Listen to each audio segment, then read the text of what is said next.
Good evening, and thank you for joining us tonight at our City Council meeting. We'll go ahead and get started. Connie, could you please call the roll? Adamson. Here. Gray. Here. Brown. Johnston. Here. Moore. Here. Ford. Here. Black. Here. Thank you. If you'd please stand for the Pledge of Allegiance, after which, if you would remain standing for the invocation, which will be offered by Pastor Brian Griffin from Pocatello Baptist Church. I pledge allegiance to the flag of the United States of America and to the republic for which it stands, one nation under God, indivisible, with liberty and justice for all.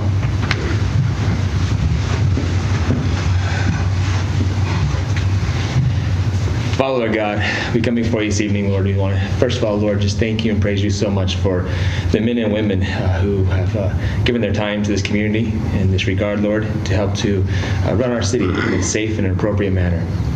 And as we come on the heels of celebrating our nation's liberty, we thank you that we are still a people that are have government of the people, by the people, and for the people. And we pray that you direct the minds and the hearts of these men and women, Lord, as they step forward. And we thank you for the many community members represented here, Lord, and pray you bless over their businesses, endeavors, and the things that they're looking forward to. And we do all this in the name of your precious Son, Jesus Christ's name. Amen. Amen. Amen. Thank you, Pastor. We appreciate that. We will move on to the consent agenda. Agenda item number 3 is the consent agenda. The following business items may be approved by one motion and a vote. If any one member of the council so desires, any matter listed can be moved to a separate agenda item. A, minutes. Council may wish to waive the oral reading of the minutes and approve the minutes from the clarification and regular council meeting of June 1 and 15, 2017, executive sessions, study session, and budget development meeting of June 8, 2017, special city council meeting of June 15, 2017, and the executive session of June 28, 2017. B, payroll and material claims. Council may wish to consider payroll and material claims for the month of June 2017. Good evening, Joyce. Good evening, Mayor and Council. Joyce Stroshine, Chief Financial Officer for the city. Tonight I'm presenting the payroll and material claims report for the month of June. Payroll and material claims totaled $8,936,462. Payroll-related claims were $5,045,567. We had 778 employees at the end of the month. We had changes in filled positions of 8 in the part-time status for an overall increase of 8. Vendor claims totaled $3,890,895. I've listed on the report vendor claims that represent $10,000 or more per, and I've highlighted the highest 4 vendor payments for the month. Knife River, $1,370,109. This was for the airport. It was for Taxiway A, Terminal Apron, and Rehab Runway Project. RCSI, $400,632. WPC, Phosphorus Project, Contractor Progress Payment number 24. The Wells Fargo Purchase Card Program, $307,402. This was the June P-card cycle with 1,375 transactions. Clark Wireless, $275,799. This was the police department for the handheld radios purchased. And the remaining large vendor claims are presented for your review, and this report explains 87.81% of all vendor claims for the month. On the back of the report, I give you information on the June purchase card activity. We had 1,375 transactions totaling $307,402, and 154 cardholders used their card. 7 purchase agents had monthly totals greater than $10,000. I've listed those individuals with their total amounts and a summary of the type of expenditures made for the month. This concludes my report. Any questions, council? Thank you, Joyce. Thank you. Move on to C, Historic Preservation Commission appointment. Council may wish to confirm the mayor's appointment of Andre Talbot to serve as a member of the Historic Preservation Commission, replacing Mary Jeweler, whose term expired. Ms. Talbot's term will begin July 10, 2017, and will expire July 10, 2020. D, Planning and Zoning Commission appointment. Council may wish to confirm the mayor's appointment of Julia Sanders to serve as a member of the Planning and Zoning Commission, replacing Ryan Loveland, whose term expired. Ms. Sanders' term will begin July 13, 2017, and will expire July 13, 2021. E, addendum to collective bargaining agreement, police union. Council may wish to approve the addendum to fiscal year 2016-2017 collective bargaining agreement for the Portland Valley Fraternal Order of Police, Local Lodge Number 13, adopting the revised personal administrative rules dated July 6, 2017, which specifically amend Rule 2 regarding the discipline process. Mr. Mayor, I move we approve the consent agenda. Second. We have a motion by Johnston and a second by Bray. Connie, could you please call the roll? Johnston. Yes. Gray. Yes. Addison. Yes. Moore. Yes. Ford. Yes.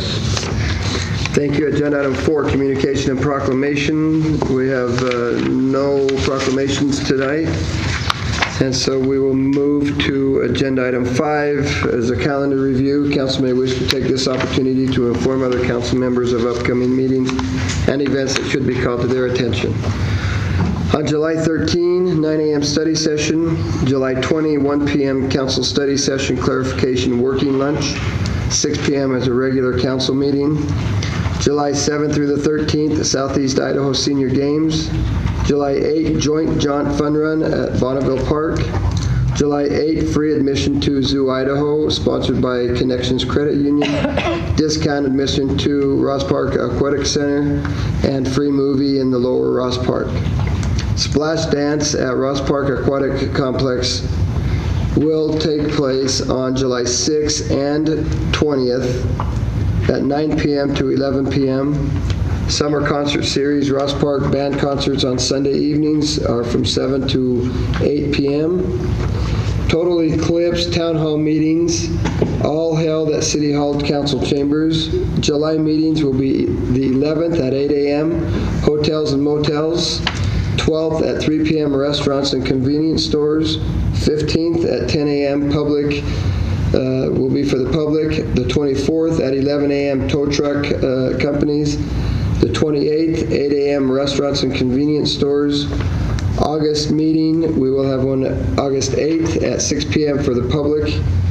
And then open burn ban in wildland urban interface areas continues. Mr. Mayor, who's conducting those Eclipse meetings? The one on the 11th, we'll have our fire chief that will lead that discussion. And then on all of the others, the mayor will be there, and the fire chief, and a number of first responders. Okay, thank you. And our public works people. Okay. Then we will move on to agenda item 6. Great American Eclipse RV parking exception permit. Council may wish to approve staff level approval of exceptions to Pocatello Municipal Code for RV parking during the Great American Eclipse, specifically from August 18 through August 22, 2017. Mr. Mayor, could we have someone explain the major concerns we have here, if Terry or someone could help us? Sure, looks like we've got Terry coming up right now.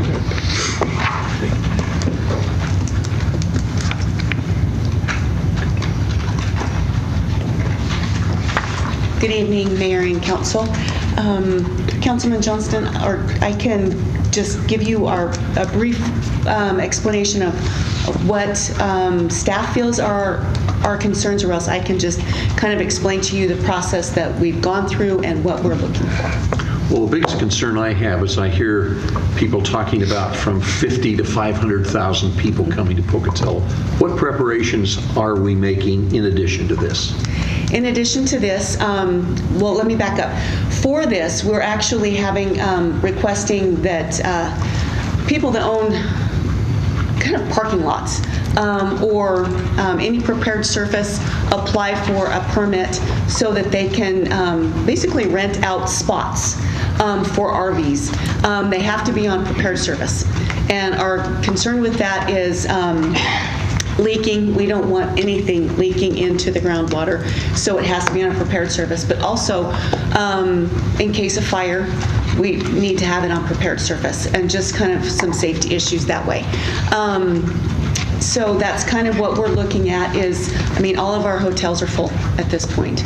And so we're just kind of helping out some business owners that have already approached the city to see if they can rent out some of their parking spaces for RVers.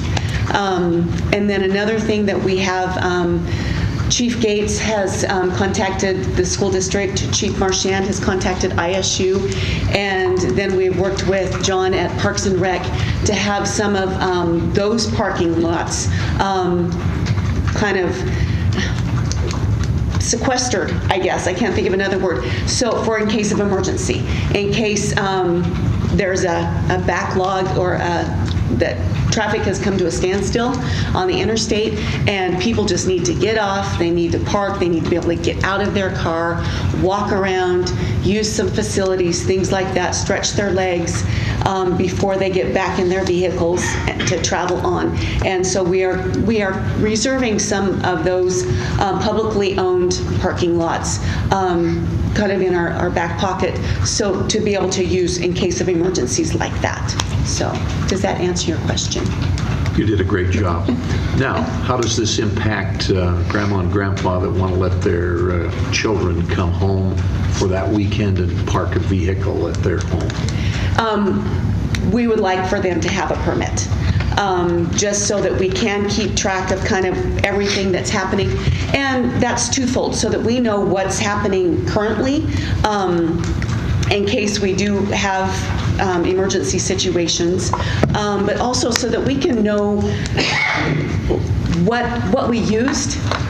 So in case a situation like this should ever arise again, not that we will have another eclipse, but in all actuality, we could have another situation where we have an influx of a large amount of people, and so that we can have some records to go back to and say, okay, this is what they did in 2017, this is what worked, and this is what didn't work, and so let's build on that so that they're not having to recreate the wheel. Thank you. So, Jim, were you asking if somebody wants to just go to grandma's house that weekend and they want to park their car on the street, or are you talking about bringing an RV to do that? If they brought an RV and parked in the driveway, it sounds like we have to have a permit. That if they're going to cook, Exactly. use the facilities and hook it up to. Now, if they're going to have a few of them, for sure. Yes, because actually this form is an exception waiver or an exception permit.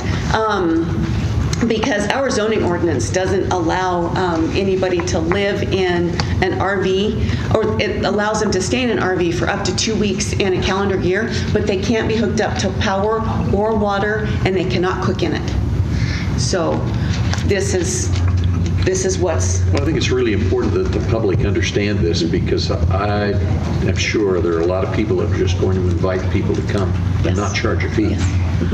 Yeah.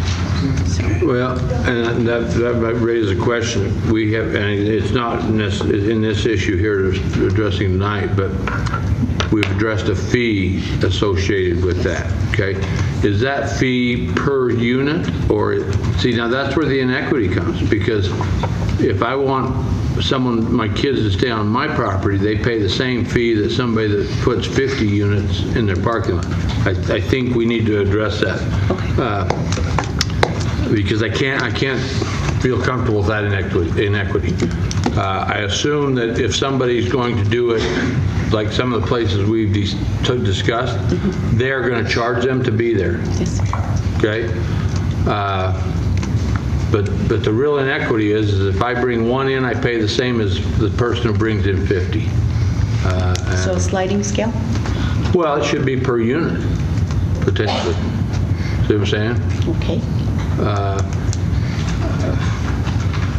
I'm a little uncomfortable about the kids coming in on the property. It's mine. My kids come home and I want them to stay outside so I can have some peace and quiet.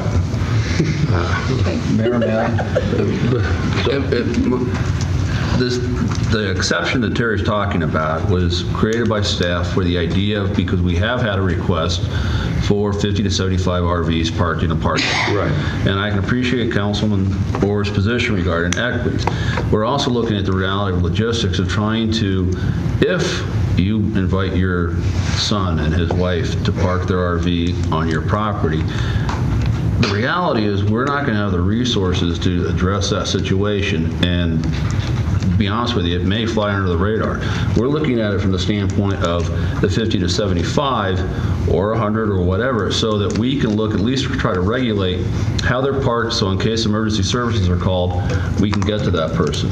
And the reality is with anything in the law, you're going to have instances where people are not going to be held to task because they fly under the radar. Right. We're trying to address the situation where we do have a large congregation, 25, 30, and I can appreciate your concern, but from a logistics standpoint, from staff perspective of trying to regulate and then enforce, because if they say 10, they're only going to have 10 and it's $10 per thing, all right, they pay a $100 fee.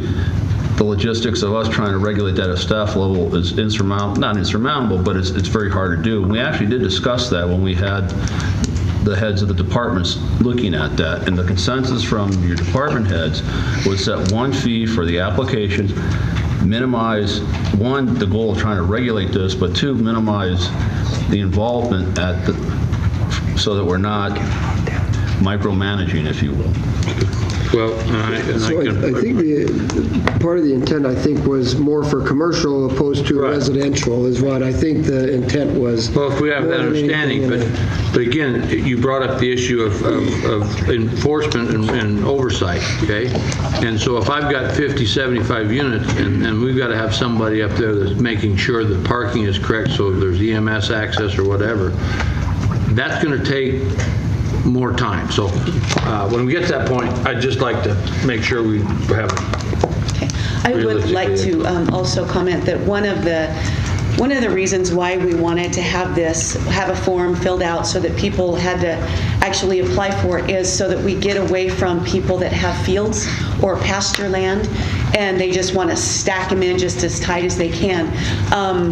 I mentioned just we don't want them, possibly discharging on the dirt, but also that's when EMS, we need to be Right. sure the EMS can get in. And also on the dry grass. Grass is going to be very dry at the end of August, and we need to just kind of do what we can to help prevent any potential fires. So. Thanks much. Would you have any heartburn if I amended to make this 2 or more units? No? I think that's That's what I'm going to do then. Okay, I'm ready for it. Mr. Mayor, I move that we amend this proposed regulation to apply to 2 or more units on any given property. I'll second that. We've got a motion by Johnston and a second by Orr. Connie, could you please call the roll? Johnston. Yes. Ward. Yes. Adamson. Yes. Gray. Yes. Moore. Yes. Thank you. Agenda item number 7, piggyback bid WPC vehicles.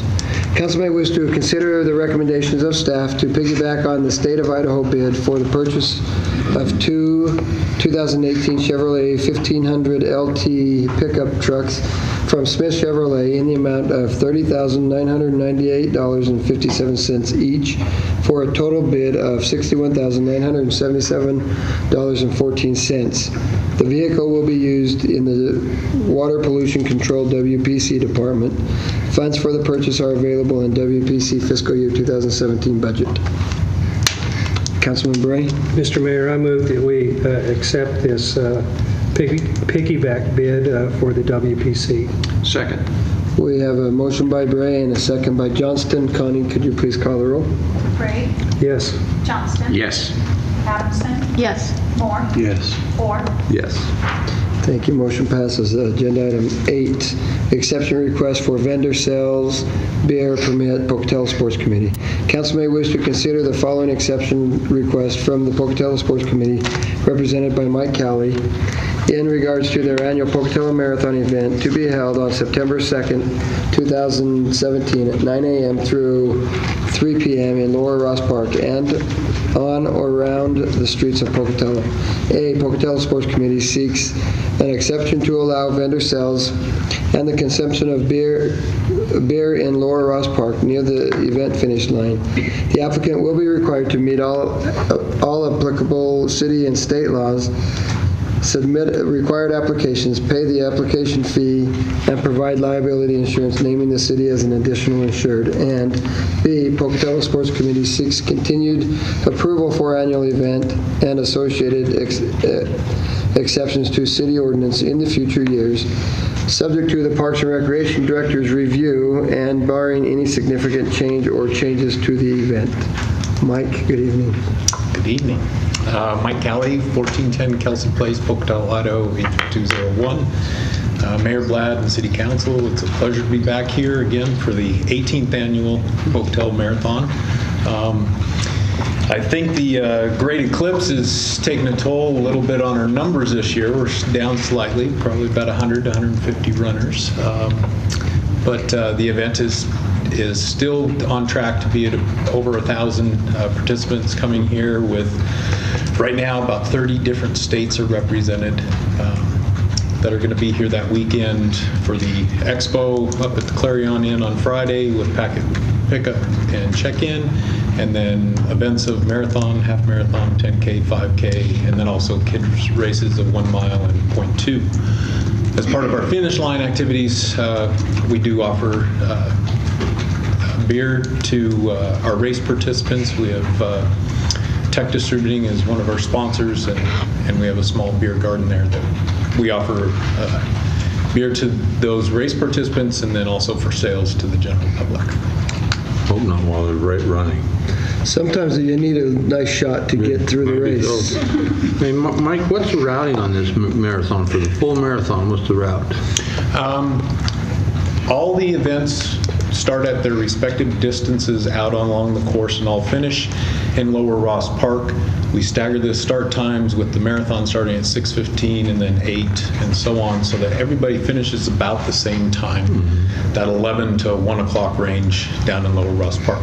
Everything starts at the top of Buckskin and goes out on the east side of Buckskin, Rabbit Creek, Hoot Owl, then in on the old highway coming in, and boy, do we sure like that new connector south of town. It has really helped with the race logistics and traffic control. So great addition for the connector out there, and then drop down onto South 2nd and finishing right down by the band shelter in Rose Park.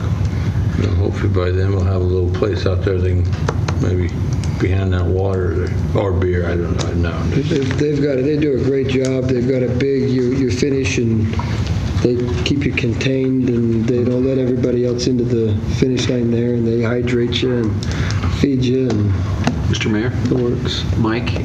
Yes. This is a tremendous event. Pocatello is a community of volunteers. How many volunteers would you suggest are participating in this marathon? We hand out over 400 volunteer shirts for race day, and then there's a lot of volunteers that come out and help and never ask us for a volunteer shirt. We get a lot of support from ISU, local high schools, for which we're a nonprofit. Our donations go back to their help for our event. So last year we contributed about $7,000 back into our local organizations and schools and university. That's terrific. Thank you. Mr. Mayor, I move that we approve the exception request for vendor sales under item 8. A and B. Yeah, both A and B. Thank you. Second. We have a motion by Orr and a second by Adamson. Connie, could you please call the roll? Ford. Yes. Adamson. Yes. Gray. Yes. Johnston. Yes. Moore. Yes. Thank you. Thank you very Motion much. passes. Agenda item 9, temporary road closure and open container waiver request, Portneuf Valley Brewery. Portneuf Valley Brewery LLC, represented by Penny Nichols Pink, is requesting a temporary closure of 600 block of South First Avenue and is also asking for a waiver of city ordinance regarding open container to allow the sale of beer and wine at the September 30, 2017 fundraiser for Old Town Pocatello Portland Valley Brewery is requesting that the streets be closed from noon until midnight for the event. If the open container ordinance is waived, it should be contingent upon the applicant meeting police department requirements and the appropriate catering permits being purchased. Mr. Mayor, I'd move to approve the request. I'll second that. We have a motion by Moore and a second by Orr. Connie, could you please call the roll? Moore. Yes. Ford. Yes. Adamson. Yes. Gray. Yes. Johnston. Yes. I wanted a speech from Penny. I was kind of looking for Penny's speech too. You can still ask, I mean, well, Penny, come on. Tell us what's going on down in your area. For those who don't know it, Penny was a member of the city council several years ago. It's been a few ice cream seasons ago. Penny Nichols Pink, 1849 East Pebble Drive, Incan, Idaho. Thank you, Jim, and the rest of the council. Appreciate the approval. This will be our 11th annual event, and this year we're doing the fundraiser for the benefit of Old Town Pocatello. Worthy cause. We have tried very hard as a business to give back to the community. We have a lot of volunteers that help with this event. After 11 years, I would like to think that it's become one of those events that people can count on for the last Saturday in September. Have a great Oktoberfest, good food, great live music from local bands, always a good time, and for a very good cause as well. So I'm very happy that Stephanie Pelagi was able to be here for Old Town Pocatello as well. So, and we've got some really exciting new twists to the event coming up, so stay tuned for those as we develop those. One question, Penny. Yes, sir. Yesterday there was a ribbon cutting for Great Western Malting. Do you and local brewers use any of the malt that they create? Absolutely. Okay. I've used Great Western Malting in my beer for 21 years now. Really? Yeah. Yes. I'm very happy to say that they often introduce me as their second largest brewery that they service. So anyway, I don't know that that's no longer true. But anyway, there's a pretty big leap in there, I might add. So are you using, or I know they're getting into genetics and colored barley. Is that? Oh, you're talking about specialty malts? Yeah. So yeah, we actually buy specialty malts from Great Western Malting out of their Vancouver plant. Okay. So as soon as they have specialty malts that are available out of the Pocatello plant, be assured I'll be first in line. So yeah, it's nice not to have to pay the shipping costs. Freight's a big deal. Yeah, it's been great to see them evolve. Yeah. Thank you. So thank you very much. Thank you. Okay, we'll move on to agenda item 10, temporary street closure Kind Community event. Kind Community, represented by Courtney Fisher, and Old Town Pocatello, represented by Stephanie Pelagi, are requesting to temporarily close Center Street from First Avenue to Main Street, Center Street underpass, as well as the 100 block of North Union Pacific Avenue and South Union Pacific Avenue from Bonneville to Center Street on Monday, September 18, 2017. Kind Community and Old Town Pocatello are requesting the streets be closed from 7 a.m. until 11:30 p.m. for the Kind Community third annual Kind Week kickoff celebration. Staff recommends approval with conditions as outlined on the application. Mr. Mayor, I'd like to hear from Courtney. Courtney, I don't, And I was going to say Courtney, I don't see Courtney here, but I do see Rainbow. Can I? Absolutely. Courtney is celebrating her daughter's birthday. Rainbow Maldonado, 381 James Chubbuck, Idaho, 83202. Kind Community, one of the founders of Kind Community. And we are, I love to hear 19 and 11 years. I mean, that's pretty impressive. We're on our third year, and this is our kickoff that we do every Monday. We've established with the school district the third week of September, because that the school's kind of started, but then we can kind of kick off this. We bring in speakers throughout the school, and this is our big fundraiser. So we have decided, versus doing it in one area of the city, we're doing different areas each year to kind of highlight what's going on in our community. And so this year we were able to partner with Old Town Pocatello, Stephanie Pelagi, and so we're asking for these road closures. We have Crystal Chanda, who is on our planning committee, who drew up the traffic plans that are in front of you. We did our homework ahead of time, so we met with the police officer, the fire department, and the traffic department, and signed off and made those provisions. You know, you've got to persuade me that this is a good idea to close the underpass. Well, you know, and when we met with them, we knew that there was a concern, and the concern was to be able to get those emergency vehicles through. It's never been done before versus parades and kind of cleaning and maintenance. And so after speaking with them, we are doing this kind village that's kind of taking place on the other side of, right as you are coming down. If I mess this up, please forgive me, Stephanie. As you come down Clark, you kind of turn to go into the underpass going west. A kind of a kind village where kids are going to do little steel cutouts. And so we're going to do that whole underpass with all of our vendors, kind of do a lot of kid activities, kind of glow in the dark chalk.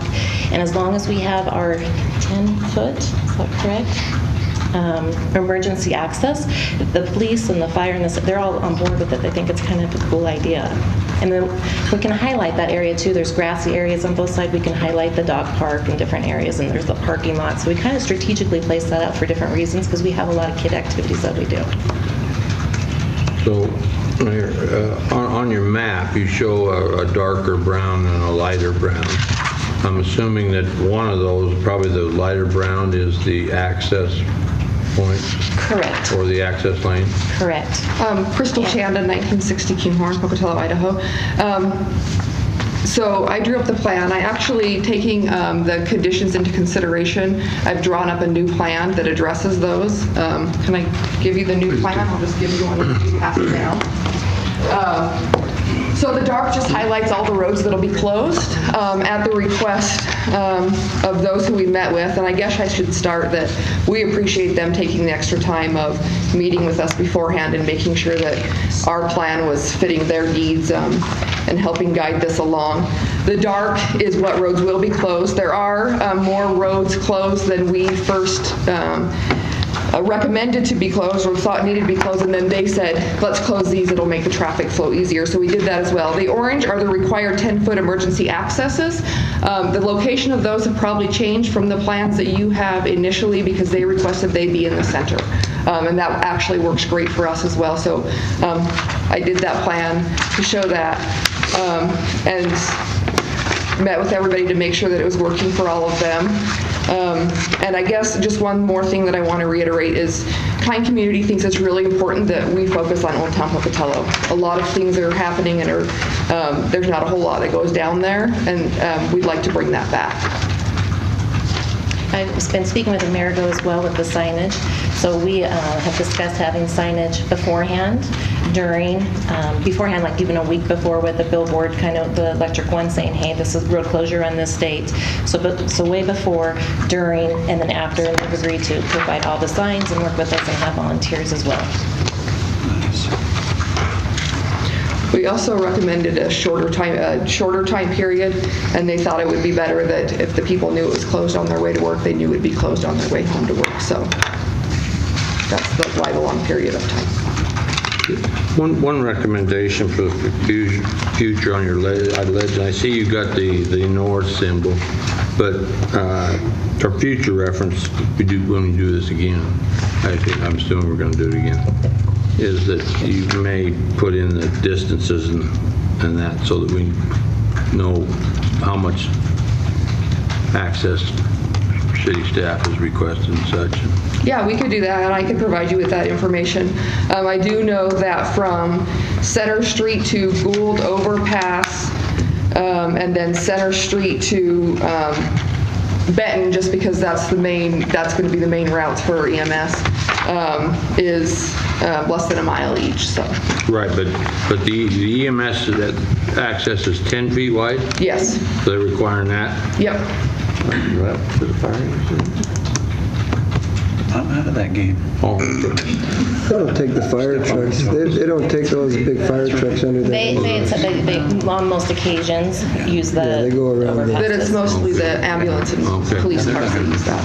No, So as it's a long as truck. they can get into, if something's happening at the event, as long as they have access from all those points, and we will have vehicles stationed there as well, that it'd be easy access to even. good, thank you. Mr. Mayor, I'd move to approve the request. I'll second. Okay, we have a motion by Moore and a second by Adamson. With conditions? With conditions. Thank you. Thank you. Thanks, ladies. Connie, could you please call the roll? Moore, Yes. Adamson, Yes. Gray, Yes. Johnston, Yes. Ford, Yes.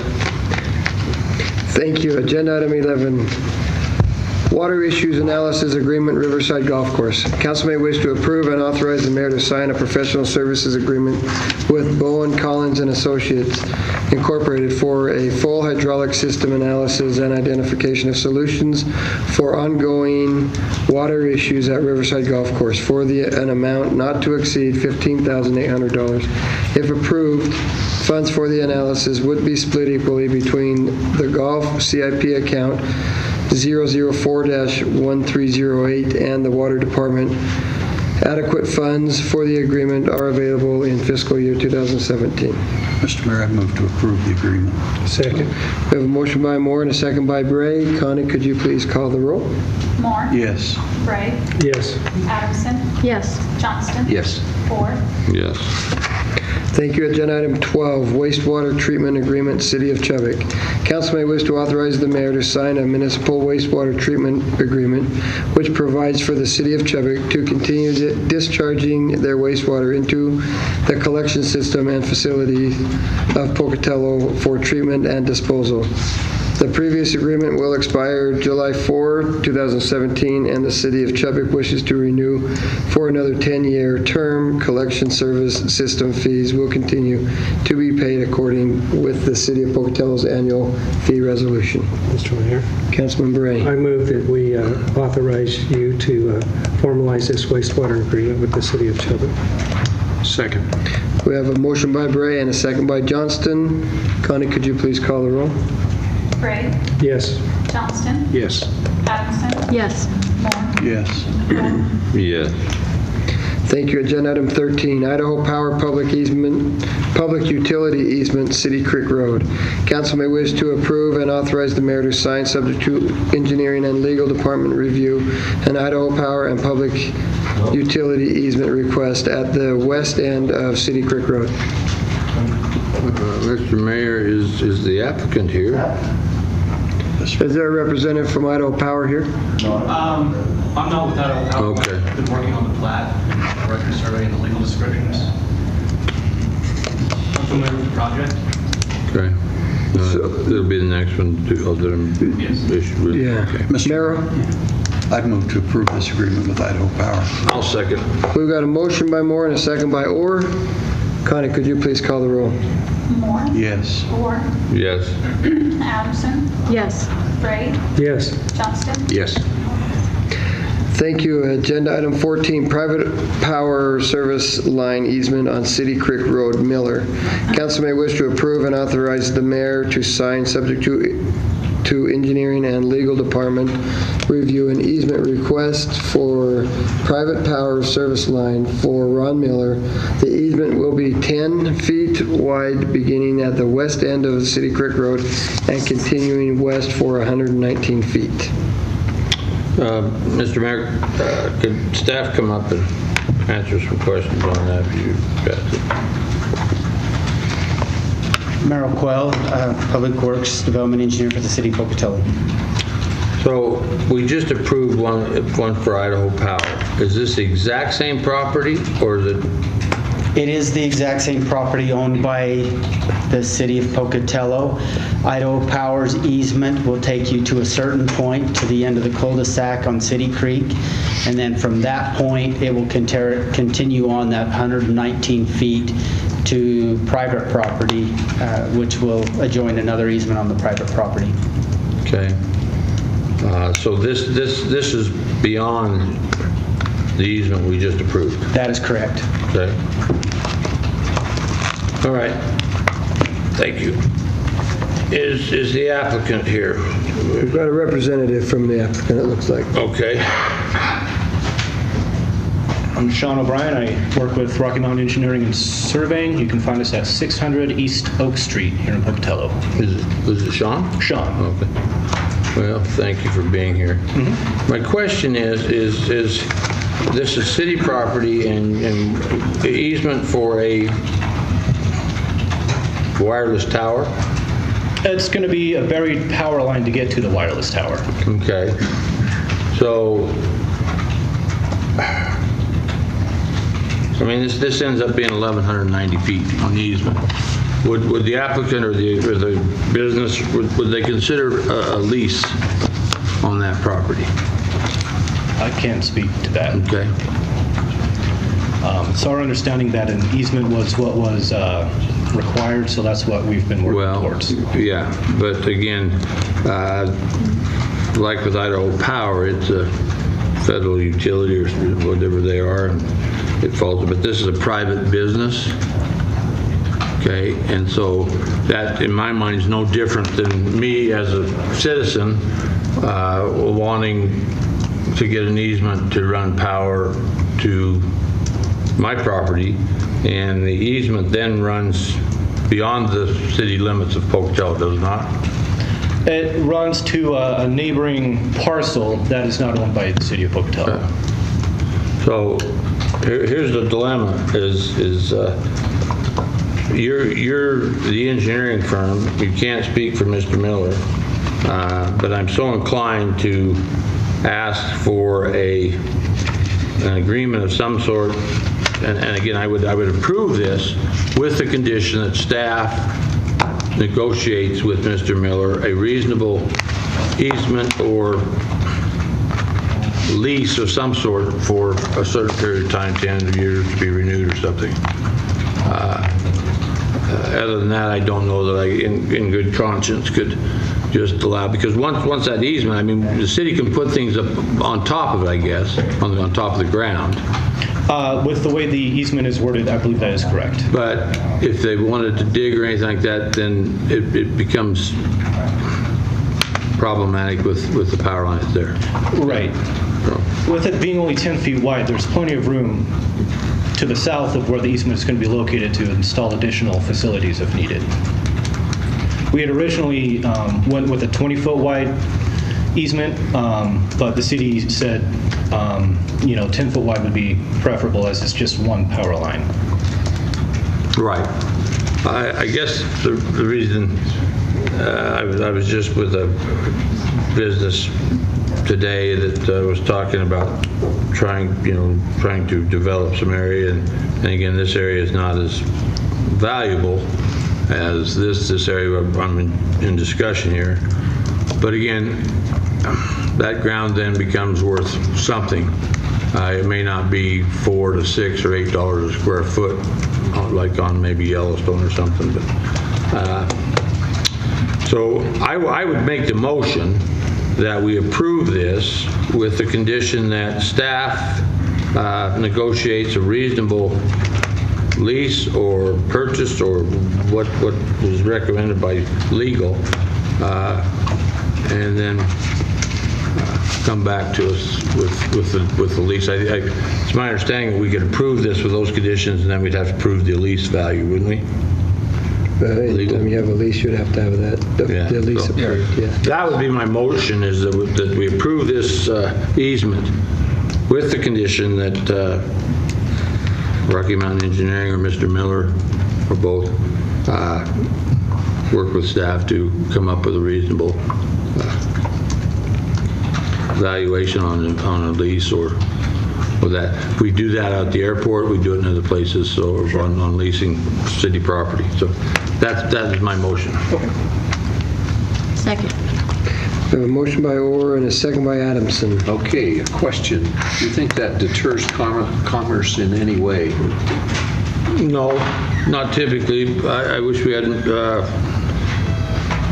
Is there any staff here that knows typically what we're charging for bare ground at the airport? I wish I could remember because I'm on that board, but it's, It's like 19 cents a square foot or 29 cents, 30 cents a square foot or something. But that's on ground you're going to use for something, right? I mean, let's say you rented that same square footage and you were going to park a trailer on it or do something with it.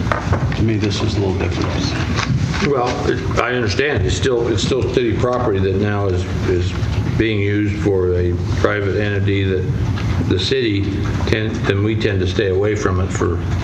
I mean, I wish the map was a little more detailed because it doesn't show the properties around or what's going on. I've got a larger map if you like. Well, it's probably the same one that you've got. Yeah, I mean, what's to the north? Is that BLM ground or is it? To the north is all privately owned property. Okay.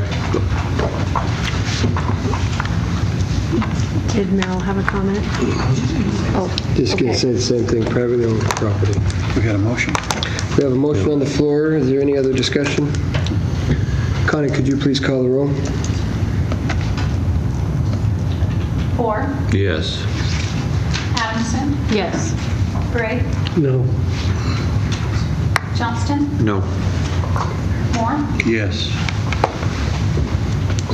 Okay, thank you. Motion passes 3-2. They should be able to figure something out. Okay, thank you. Then we'll move on to agenda item 15. An ordinance amending section 2.06.050 of the Pocatello Municipal Code, providing the council's annual salary be increased to $10,648.98 beginning January 1, 2018, from the amount last set January 1, 2008. And providing that the mayor's annual salary be increased to $81,185.73 beginning January 1, 2018 from the amount last set January 1, 2014. Council, how do you wish this ordinance to be read? Councilman Bray? Mayor, I move that the ordinance, agenda item number 15, be read only by title and placed on final passage for publication, and that only the ordinance summary sheet be submitted for publication. Second. We have a motion by Bray and a second by Johnston. Connie, could you please call the roll? Gray, Yes. Johnston, Yes. Adamson, Yes. Moore, Yes. Ford, Oh, let me think about this one. It's just on how it's going to be read. Yes. Rich, could you please read the ordinance? Yes, Mayor. An ordinance of the City of Pocatello Municipal Corporation of Idaho amending sections 2.06.050 of the revised and compiled ordinance of the City of Pocatello, 1983, providing that the annual salary for members of the City Council shall be $10,648.98 effective January 1, 2018, providing that the annual salary of the mayor shall be $81,185.73 effective January 1, 2018, providing that this ordinance shall be in full force and effect from and after January 1, 2018, the rule requiring that an ordinance be read on 3 separate occasions having been dispensed with. I declare that to be the final reading of the ordinance. Shall the ordinance pass? Adamson, Yes. Gray, Yes. Johnston, Yes. Moore, Yes. Ford, Yes. Thank you. We'll move to agenda item 16, discussion items. This time has been set aside to hear discussion items not listed on the agenda. Items which appear somewhere else on the agenda will not be discussed at this time. The council is not allowed to take any official action at this meeting on matters brought forward under this agenda item. Items will either be referred to the appropriate staff or scheduled on a subsequent agenda. You must sign in at the start of the meeting in order to be recognized. As a reminder, there is a 3-minute time limit per speaker, and there's 15 minutes total for this agenda item. We'll move on. So we have Mr. Idaho Lorax.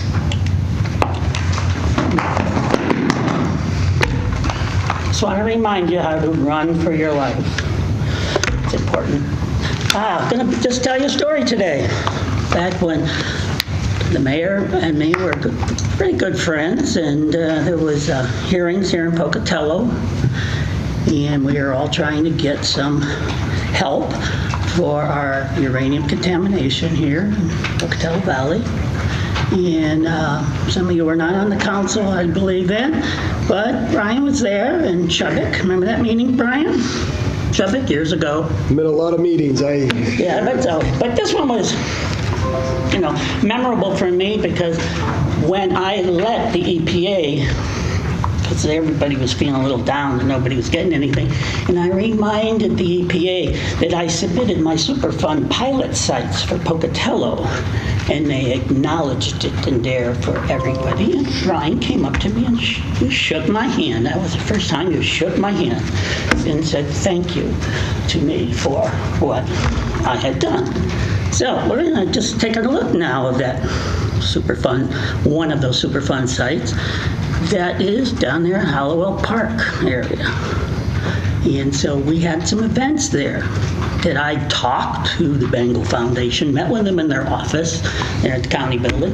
I talked with the owner of the Graves, and we looked at a solution for a win-win for both Idaho State University and the Graves by going to Bart's Field with the game, rather than have a large event which stirs up the uranium Superfund site of mine and contaminate people. So it was an easy approach.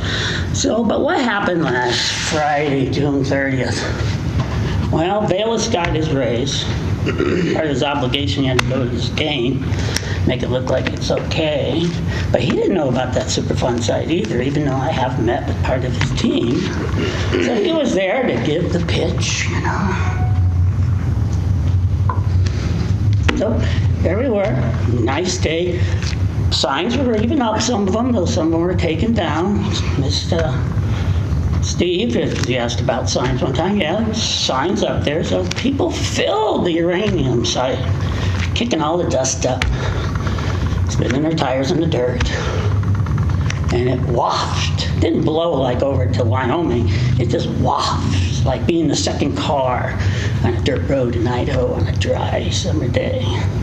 So it wafted all over the field and the people there.